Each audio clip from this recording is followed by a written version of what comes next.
Well, let's get started this evening with Festivus 101, a virtual celebration for the rest of us. The tradition of Festivus begins with the airing of grievances. I got a lot of problems with you people. Now, you're gonna hear about it.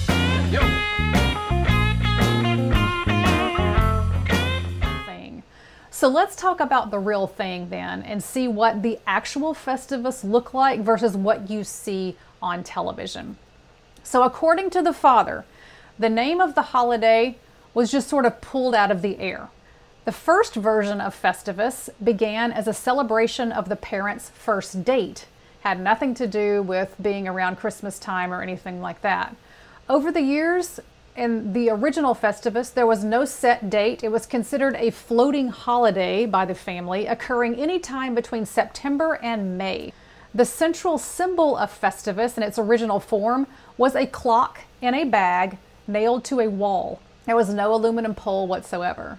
Also, strange hats were worn by the entire family, and the kids were encouraged to come up with their own hats. A sign was placed over the fireplace that said, "Fuck fascism." There was a special Festivus poem that was recited during Festivus. There was also a Festivus dinner. Interestingly, included beef stew from Galena, Illinois. If those of you from the area might know Galena. There was also the exchange of gifts, which were basically just household items that you found lying around and you wrapped it in paper. And there was a Festivus tape recorder where the airing of grievances occurred. And it was basically the dad griping about his job at Reader's Digest and the mother griping about the college students she had to teach. So as you can see, not much of the original Festivus made it into the television show. So what does make it into the show?